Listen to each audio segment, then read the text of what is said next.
वो bank, SSC और defence से रिलेटेड है और ये सभी की सभी स्पॉटिंग एरर बेस्ड क्वेश्चन है। Spotting error based question,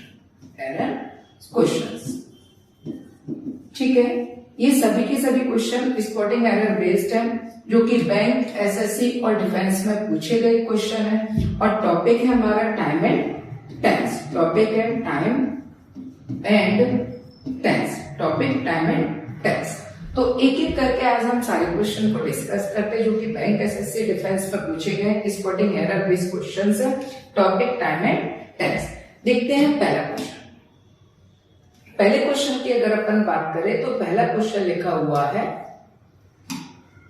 I am sure about it. मुझे मालूम है, मैं मतलब इस चीज के प्रति श्योर हूं, मुझे मालूम है कि नोबडी, नोबडी क्या होगी हमारे लिए सब्जेक्ट, नोबडी इज क्या है हेल्पिंग वर्ब, लिविंग क्या है वर्ब की fourth form. Nobody is living in that house कि इस घर में कोई भी नहीं रह रहा। मुझे मालूम है, मैं श्योर हूं कि इस घर में कोई नहीं।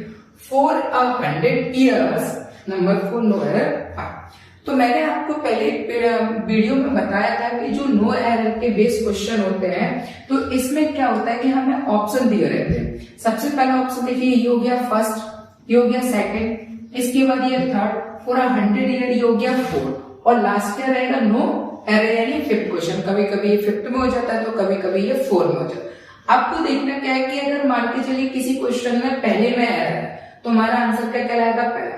सपोज दैट पहले में नहीं है, दूसरे क्वेश्चन में तुम्हारा आंसर क्या कहलाएगा सेकंड। सपोज दैट सेकंड में भी नहीं है, थर्ड में तुम्हारा आंसर क्या कहलाएगा थर्ड।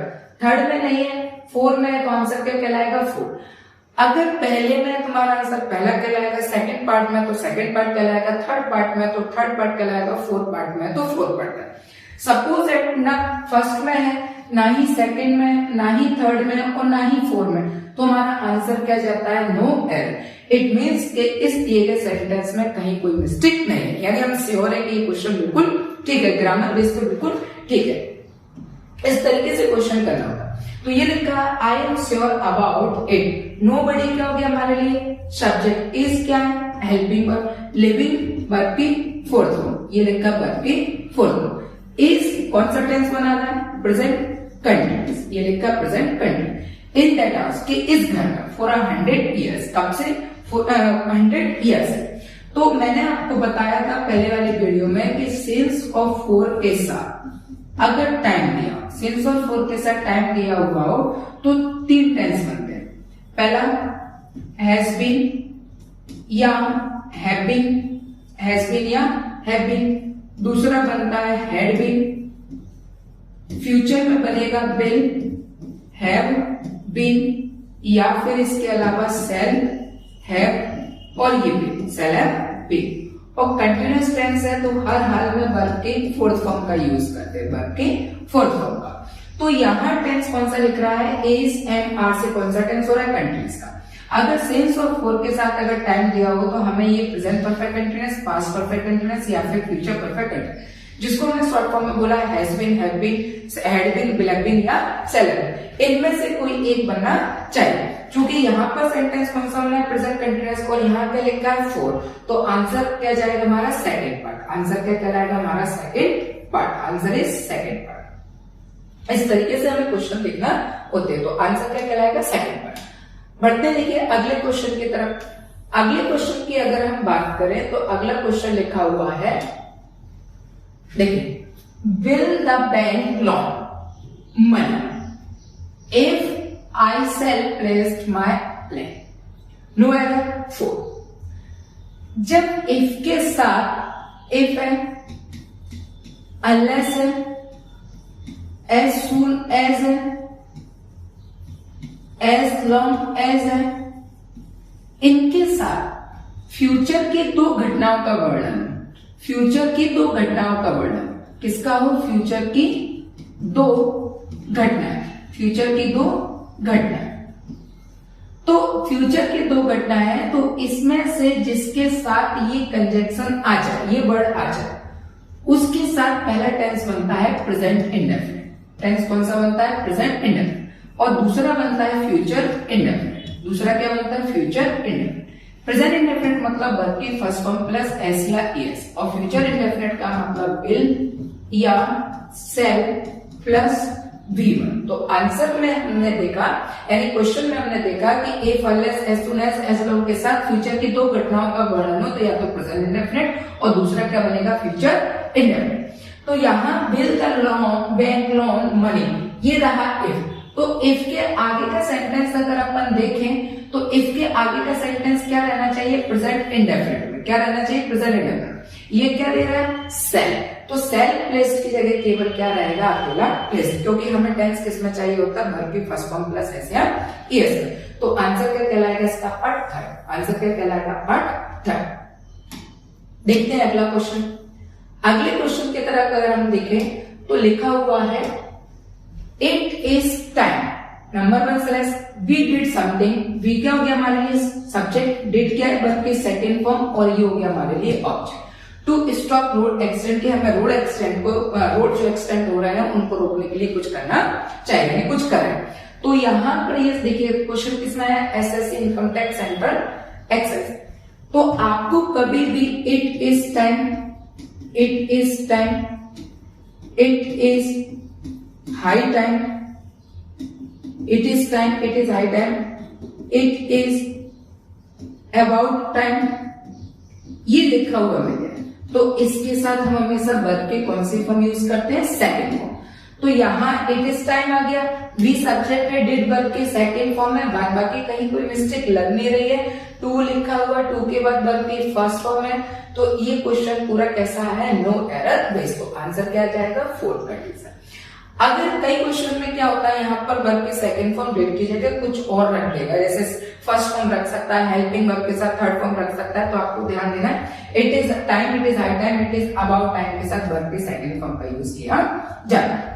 अगला क्वेश्चन देखिए, सैगल्स आर लिविंग। सैगल्स क्या हो गया, सब्जेक्ट, आर क्या है, हेल्पिंग वर्ब, लिविंग वर्ब की fourth form. Sehgals are living in this colony, इस कॉलोनी में फॉर मेनी इयर्स नाउ, ये लिखा हुआ है फॉर मेनी इयर्स। तो आपको मालूम है कि सिंस और फॉर के साथ कौन सा टेंस बनता है, ये लिखा अपन है सिंस और ये फॉर। तो सिंस और फॉर के साथ क्या दिया हो, टाइम। तो इसके साथ तीन टेंस बनते हैं, या तो हैज बीन या हैव बीन, इसके अलावा पास्ट, हैड बीन, और फिर अपन ने लिखा विल हैव बीन या सेल, विल हैव बीन या सेल, और ये लिखा हैव बीन। और हर हाल में वर्ब की फोर्थ फॉर्म, हर हाल में वर्ब की कौन सी फॉर्म, फोर्थ फॉर्म। तो यहाँ क्या लिखा है, आर से कौन सा टेंस हो गया, प्रेजेंट कंटिन्यूअस। हमें क्या चाहिए, present perfect continuous, past perfect continuous है, फ्यूचर परफेक्ट कंटिन्यूअस। तो आंसर क्या रहेगा, आर लिविंग। ये जो टेंस है वो प्रेजेंट परफेक्ट कंटिन्यूअस में आना चाहिए, पास्ट परफेक्ट कंटिन्यूअस है, फ्यूचर परफेक्ट कंटिन्यूअस में। देखिए अगला क्वेश्चन, अगले क्वेश्चन की तरफ हम देखते हैं। लिखा है देयर वाज नथिंग, कुछ भी नहीं, he could not, if only he should make profit. तो ये वही क्वेश्चन आ गया कि इफ के साथ यहाँ पर शुड नहीं आएगा, कौन सा बनेगा, प्रेजेंट इंडेफिनिट। तो प्रेजेंट इंडेफिनिट का अकेला क्या होगा, ही मेक, ही मेक, ठीक है। और सॉरी, और यहाँ पर वॉज लिखा है, तो ये वॉज में वॉज लिखा हुआ है, तो ये टेंस कौन सा हो गया, पास्ट का। ये कौन सा हो गया, पास्ट का।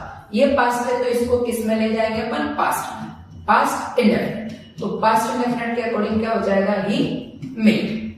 अगले देखिए तो आंसर क्या होगा, 4। अगले देखिए, Shankar was invested with the task of coordination yesterday. जो शंकर था उसने अपने कोऑर्डिनेशन, जो भी उसके साथी थे उनके साथ प्रोग्राम को साझा किया, इन्वेस्टेड किया programme, but due to certain difficulty, लेकिन अचानक किसी डिफिकल्टीज यानी परेशानी का ही does not do it no. तो देखिए शंकर क्या है इसमें, सब्जेक्ट, शंकर क्या है, सब्जेक्ट, वॉज क्या है, हेल्पिंग, और वॉज कौन सा टेंस, पास्ट, टेंस कौन सा है, पास्ट। इन्वेस्टेड वर्ब की थर्ड फॉर्म है, तो ये किस में जा रहा है, पास्ट, और वो भी कौन सी फॉर्म में, पैसिव, कौन सी फॉर्म में जा रहा है, पैसिव। फिलहाल क्या हो गया, past. The task of coordination yesterday programme, yesterday लगा है, तो यहाँ पर अपन ने देखा ही क्या है हमारे लिए, सब्जेक्ट। डज नॉट क्या है, हेल्पिंग वर्ब, डू क्या है, वर्ब की फर्स्ट फॉर्म, और डू और डज से टेंस कौन सा हो गया, प्रेजेंट का इंडेफिनिट। जबकि आपने देखा टेंस किस में जा रहा है, पास्ट में, तो ये भी किस में जाना चाहिए, पास्ट में। किस में जाना चाहिए, पास्ट में। तो आंसर इज 4। आरआरबी स्टेनोग्राफर, इसके बाद what you will think if school boys make fun of you, ठीक है, मेक फन ऑफ, देखिए ये लिखा इफ के बाद स्कूल बॉयज क्या हो गया, सब्जेक्ट, मेक क्या है, वर्ब की first form fun of you, और ये वाला सेंटेंस क्या है, फ्यूचर का, तो ये हो रहा है फ्यूचर इंडेफिनिट का, ये हो गया फ्यूचर इंडेफिनिट, और ये हो गया प्रेजेंट इंडेफिनिट, प्रेजेंट इंडेफिनिट, और ये रहा आपका इफ, तो इफ के साथ वाला टेंस प्रेजेंट इंडेफिनिट होता है और दूसरा वाला सेंस फ्यूचर इंडेफिनिट होता है, तो ये फ्यूचर इंडेफिनिट है और ये भी प्रेजेंट इंडेफिनिट है, तो आंसर क्या रहेगा, नो एरर, आंसर क्या रहेगा, नो एरर, आरआरबी का क्वेश्चन, आंसर रहेगा नो एरर। देखते हैं अगला क्वेश्चन,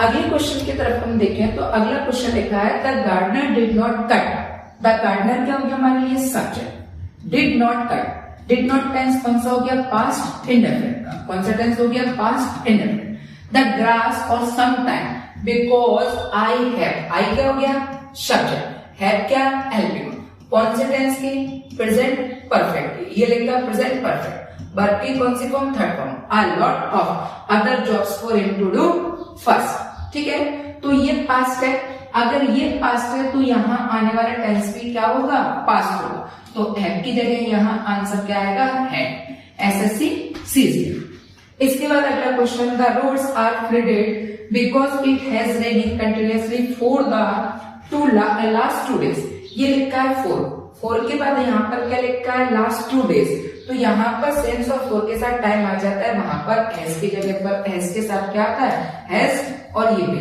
अकेला हैज लिखा है, तो आंसर क्या रहेगा, सेकंड पार्ट, आंसर क्या रहेगा, सेकंड। अगला क्वेश्चन लिखा है by the time we reach there the seminar had begun, ठीक है, ये लिखा है by the time, by the time की अगर अपन बात करें, ये लिखा है by the time, by the time के साथ 2 टेंस बनते हैं, पहला टेंस होता है पास्ट इंडेफिनिट, पास्ट इंडेफिनिट का मतलब सब्जेक्ट प्लस वर्ब की सेकंड फॉर्म प्लस ऑब्जेक्ट, और दूसरा बनता है पास्ट परफेक्ट, दूसरा बनता है पास्ट परफेक्ट, पास्ट परफेक्ट का मतलब हेड प्लस वर्ब की थर्ड फॉर्म, वर्ब की कौन सी फॉर्म, थर्ड फॉर्म, तो यहाँ ये खत्म, तो द सेमिनार क्या लिखा है, सब्जेक्ट, हेड क्या है, हेल्पिंग वर्ब, बिगन क्या है, थर्ड फॉर्म, तो ये पास्ट परफेक्ट बना रहा है, और वी क्या हमारे लिए सब्जेक्ट, रीच्ड क्या है, वर्ब की सेकंड फॉर्म, तो ये कौन सा बना रहा है, पास्ट इंडेफिनिट, यानी एक टेंस पास्ट इंडेफिनिट चाहिए और एक टेंस हमें पास्ट परफेक्ट चाहिए, दोनों फुलफिल हो रहे हैं, तो इसका मतलब सेंटेंस क्या जाएगा, नो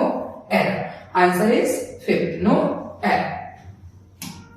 इसके बाद आगे का क्वेश्चन देखते हैं, आगे लिखा हुआ है, आगे क्वेश्चन लिखा हुआ है I was to about go out of my house when it suddenly started raining. मैं अपने घर से निकला तो अचानक से बारिश चालू हो गई, एसएससी सीजीएल।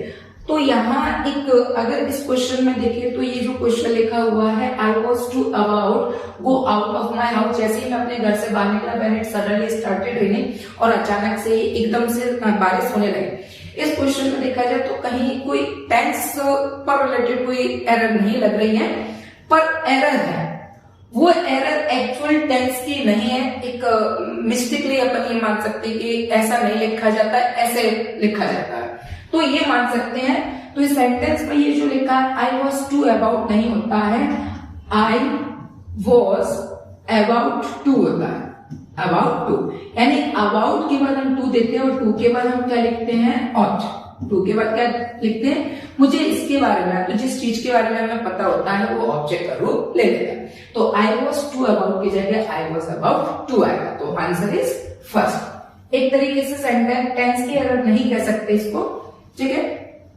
अगला क्वेश्चन देखते हैं, why can't he be held guilty if all the evidence is against him?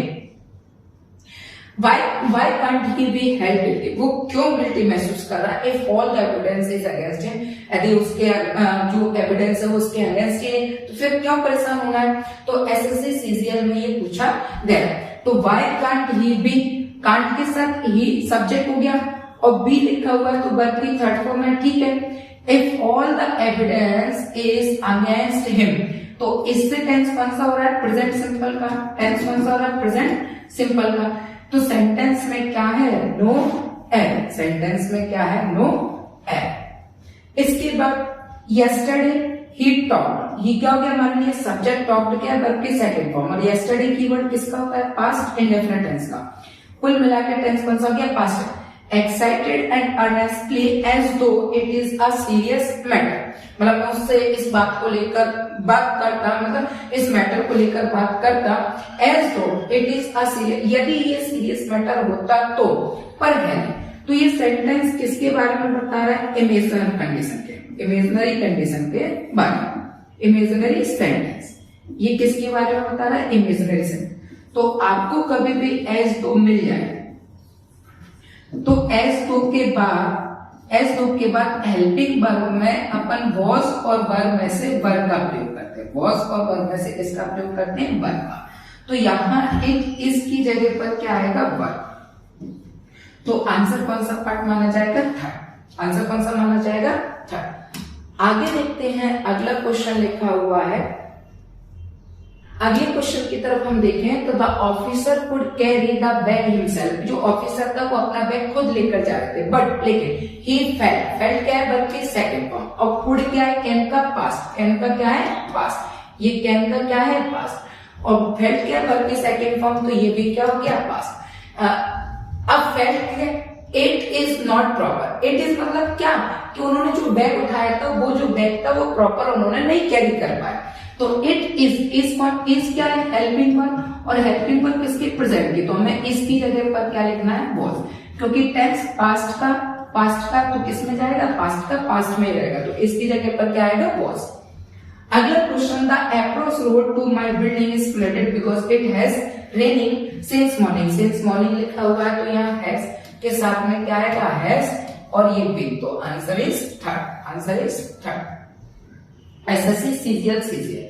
ये देखिए अगला question, we have been trying to find out the root cause of this recurring problem since the last 4 days, किसमें है bank PO में, तो यहाँ क्या लिखा है द लास्ट 4 डेज, तो द लास्ट 4 डेज के साथ पहले तो अपन ये देख लें कि यहाँ पर जो लास्ट 4 डेज लिखा और ये लिखा है सिंस, तो सिंस के साथ हैव बीन लिखा हुआ है वर्ब की फोर्थ फॉर्म में, यानी यहाँ तो मिस्टेक नहीं है। अब अपन ने देखा कि इसके साथ सेंस नहीं आएगा क्योंकि 4 लास्ट डेज लिखा है, तो अनिश्चित समय के लिए हम किसका प्रयोग करते हैं 4 का, ना कि सेंस तब आता है जब हम निश्चित समय की बात करते हैं। फिर अगला क्वेश्चन हमने देखा, अगला क्वेश्चन लिखा हुआ है, बैंक में आया हुआ क्वेश्चन थोड़ा एसएससी के हिसाब से थोड़ा और अच्छा होता है एक तरीके से अपन ये देखें तो, देखें ये क्वेश्चन लिखा है इफ आई गुड है, तो इफ के साथ ये लिखा इफ के साथ ए वाला जो टेंस रहता है, ए वाला जो टेंस रहता है इसमें हमेशा याद रखना टेंस बनते हैं, और इसके साथ जो बी टेंस होता है इसके साथ मॉडल वर्ब यूज की जाती है, इसके साथ क्या यूज की जाती है मॉडल वर्ब्स। हमेशा याद रखिए कभी भी इफ के साथ मॉडल वर्ब का यूज नहीं करते, इफ के साथ कभी भी मॉडल वर्ब्स का यूज नहीं करते। तो यहाँ पर ये लिखा है इफ आई वुड है, तो मॉडल इफ के साथ हम मॉडल वर्ब का यूज नहीं करते हैं, टेंस का यूज करते हैं, तो एरर कहाँ हो जाएगी फर्स्ट पार्ट में, एरर कहाँ होगी फर्स्ट पार्ट। सेम क्वेश्चन लिखा है if you could have read the instruction carefully you would not have answer the question wrongly, अगर आपने इस इंस्ट्रक्शन को केयरफुली अच्छे से पढ़ा होता तो आपने जो आंसर दिए थे वो गलत नहीं होते। तो पहली बात इफ के साथ कभी भी मॉडल वर्ब क्रिया नहीं आती। अगला क्वेश्चन लिखा है if we would have taken nursing more seriously he would have become a competent doctor, अगर उन्होंने जो नर्सिंग की जो उन्होंने पढ़ाई कर रहे थे अगर वो सीरियस लिया होगा तो उनको वो एक बहुत अच्छे डॉक्टर बन सकते, ठीक है। तो इफ के साथ कभी भी मॉडल वर्ब का यूज नहीं किया जाता, ठीक है। अगले क्वेश्चन की तरफ अपन बढ़ते हैं, तो अगला क्वेश्चन लिखा हुआ है, अगला क्वेश्चन लिखा हुआ है इफ यू वुड हैव, इसके साथ कभी भी हम मॉडल वर्ब का यूज नहीं करते, तो answer is first SSC investigators exam. इसके बाद if you do not agree, यदि तुम एग्री नहीं हो टू माई रिक्वेस्ट, मेरे कहने पर I shall be force to take drastic measures, तो मुझे एक कठोर स्टेप लेना पड़ेगा। यानी कोई कह रहा है कि अगर do not agree request to my, मेरे कहने पर अगर तुमने ये बात नहीं मानी तो I shall be force to take drastic और मेजर्स, तो मुझे कोई कड़ा कदम लेना पड़ेगा। SSC investigators exam. If you do not do not से कौन सा टेंस हो गया, ये कंजंक्शन में जाता है, इफ के साथ नेगेटिव बना हुआ है तो पहला imaginary, to my request I shall be force, shall के साथ बी लिखा है तो ये पैसिव फॉर्म दे रहा है, पैसिव फॉर्म, और पैसिव फॉर्म के साथ वर्ब की थर्ड फॉर्म, तो आंसर क्या रहेगा, नो एरर, आंसर है फिफ्थ, आंसर क्या हो जाएगा इसका फिफ्थ। अगला क्वेश्चन लिखा हुआ है yesterday I told you, yesterday से टेंस कौन सा हो गया, पास्ट इंडेफिनिट का, कौन सा टेंस हो गया, पास्ट, क्योंकि यस्टरडे क्या है, एक कीवर्ड, यस्टरडे क्या है, कीवर्ड, किसका, पास्ट, आई क्या हमारे लिए सब्जेक्ट, टोल्ड वर्ब की सेकंड फॉर्म, यू क्या हो गया हमारे लिए object, that I will help you, यदि तुमने मुझसे बोला होता तो मैं तुम्हारी मदद करता, तो यहाँ विल की जगह पर हम किसका प्रयोग करेंगे, वुड का, किसका प्रयोग करेंगे, वुड का, तो आंसर क्या हो जाएगा, सेकंड। इन्वेस्टिगेटर्स एग्जाम, ये भी इन्वेस्टिगेटर एग्जाम में आया हुआ। अगले क्वेश्चन अगर हम देखें तो अगला क्वेश्चन लिखा हुआ है I have met my friend only a few hours ago, कुछ ही समय पहले मैं अपने मित्र से मिला, तो एगो क्या है, एगो एक कीवर्ड होता है, एगो क्या है, कीवर्ड, ये कीवर्ड होता है पास्ट इंडेफिनिट टेंस का, पास्ट इंडेफिनिट, पास्ट इंडेफिनिट का मतलब सब्जेक्ट प्लस वर्ब की सेकंड फॉर्म प्लस ऑब्जेक्ट, तो यहाँ ये जो लिखा है नहीं होगा, अकेला क्या होगा, आई मेट, तो यानी फर्स्ट ऑप्शन में आपकी है। If I was you I would not attend the function, no error. If I was you, if I was you मतलब मैं आपकी जगह होता, यानी मैं आप होता, तो मैं आपकी जगह होता, आई would not attend the function, तो मैं फंक्शन को अटेंड नहीं करता, तो इफ के साथ ये सेंटेंस इमेजिनरी हो रहा है, ये क्या हो रहा है, इमेजिनरी।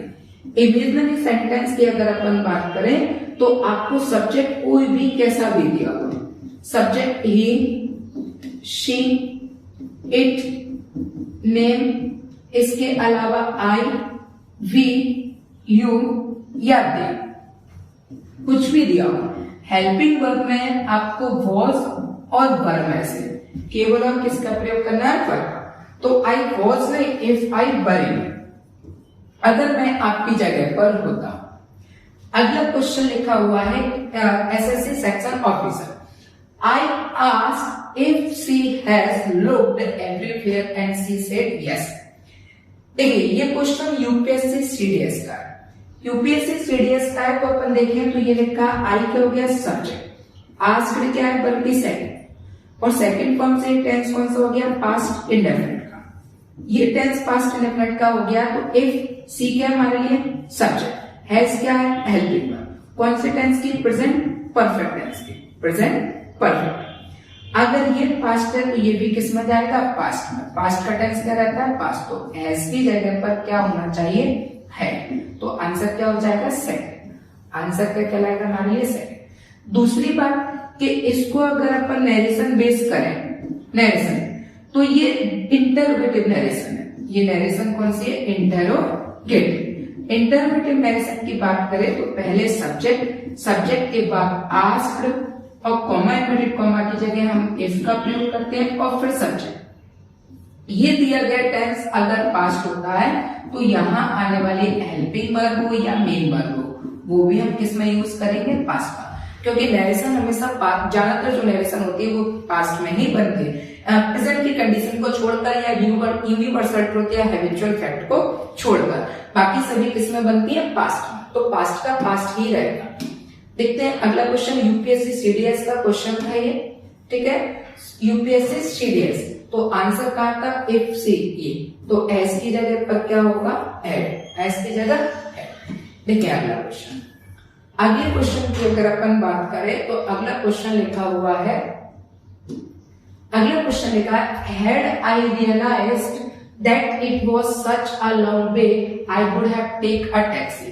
तो इस क्वेश्चन को हम देखते हैं पूरा अच्छे तरीके से। देखिए कंडीशनल सेंटेंस में अगर हम बात करें, ये लिखा conditional sentence, conditional sentence, conditional sentence में आपको इफ मिलेगा, तो इफ के साथ आपको दो टेंस मिलेंगे, ये लिखा ए टेंस और इसके बाद फिर लिखा बी टेंस, ये लिखा बी टेंस। एक के साथ अगर पहला टेंस प्रेजेंट इंडेफिनिट है, प्रेजेंट इंडेफिनिट मतलब वर्ब की फर्स्ट फॉर्म प्लस एस या एस, तो यहाँ मॉडल, यहाँ आपको क्या मिलेगी, मॉडल, और ये वर्ब्स, मॉडल वर्ब्स। तो कैन है, इसके अलावा मे है, इसके अलावा बिल है या शैल, बिल है या शैल, और साथ में वर्ब की फर्स्ट फॉर्म। दूसरी कंडीशन कि अगर आपको इफ के साथ पहला वाला टेंस पास्ट इंडेफिनिट हो जाए, ये लिखा पास्ट इंडेफिनिट, पास्ट इंडेफिनिट मतलब वर्ब की सेकंड फॉर्म, तो यहां पर आता है कुड, मे का, माइट, विल का, वुड, और ये लिखा सेल, तो सेल का क्या होगा, शुड, प्लस वर्ब की फर्स्ट फॉर्म, यानी ये अगर प्रेजेंट का पास्ट होगा तो ये मॉडल वर्ब इसकी पास्ट कहलाएगी। इसके बाद अगली कंडीशन के इफ के साथ पहला वाला टेंस पास्ट परफेक्ट में हो जाए, पास्ट परफेक्ट, पास्ट परफेक्ट का मतलब subject plus head plus V3 और प्लस ऑब्जेक्ट। कभी कभी ये इफ से स्टार्ट ना होके हेड के साथ इन्वर्जन रूल फॉलो कर लेता है, head plus subject plus verb की थर्ड फॉर्म प्लस ऑब्जेक्ट, तो दोनों ही शर्तों में एक ही टेंस बनेगा। इसका भी परफेक्ट करेंगे तो कुड का परफेक्ट क्या होगा, कुड है, मे का परफेक्ट क्या होगा, माइट है, इसके बाद बिल का वुड, तो वुड का क्या होगा, वुड, और ये है, इसके बाद सेल का शुड, तो यहाँ क्या होगा, शुड, और ये लिखा है, और साथ में वर्ब की थर्ड फॉर्म, साथ में वर्ब की कौन सी फॉर्म, थर्ड फॉर्म। तो ये कंडीशन, तो आप देखेंगे ये इन्वर्जन रूल फॉलो करेगा, तो ये लिखा हेड आई रियलाइज, हेड आ गया, आई आ गया, वर्ब की थर्ड फॉर्म, यानी यहां से that it was, it subject हो गया, वाज पास्ट हो गया, such a long day, I would have take, take क्या है, वर्ब की फर्स्ट फॉर्म, हमें वर्ब की कौन सी फॉर्म चाहिए, थर्ड फॉर्म, तो यहाँ टेक की जगह पर क्या होना चाहिए, टेकन, वर्ब की कौन सी फॉर्म, थर्ड। अब इस सेंटेंस से इस तरीके से पूछा जाएगा कि एक सेंटेंस जैसे इफ से स्टार्ट हुआ है, तो अगर पहला देगा तो आपसे बी पूछेगा, और अगर बी देगा तो आपसे पहला पूछेगा। अगर ए सही है, बी सेंटेंस भी सही है, यानी प्रेजेंट इंडेफिनिट बनना है, कैन, मे, विल, सेल मिला है, पास्ट सेकंड में कुड है, माइट है, वुड है, शुड मिल रहा है, परफेक्ट में आपको कुड है, माइट है, वुड है या शुड है मिल रहा है, तो इतनी जल्दी एरर पर मत बढ़ जाना, हो सकता है वो कहीं और दूसरी जगह पर एरर रख दे। तो जैसे यहाँ देखिए कि यहाँ पर ये बिल्कुल सही है, इसके बाद अगर अपन देखें तो वुड हैव दे रहा है, ये भी सही है, लेकिन वर्ब में हमें परेशान कर दिया, वर्ब की कौन सी फॉर्म चाहिए, थर्ड फॉर्म, और टेक वर्ब की फर्स्ट फॉर्म होती है, तो आंसर क्या कहलाएगा, थर्ड पार्ट, आंसर क्या कहलाएगा, थर्ड। तो इस तरीके से कहीं ना कहीं मिस्टेक दे देते, और ये क्वेश्चन किसका था, यूपीएससी सीडीएस का। तो कल जो हमने सीरीज डिस्कस की थी 25 क्वेश्चन के, उसके आगे के 25 क्वेश्चन आज। मुझे आशा है कि आप सब लोगों को ये क्वेश्चन बहुत अच्छे तरीके से समझ आए होंगे। Thank you very much.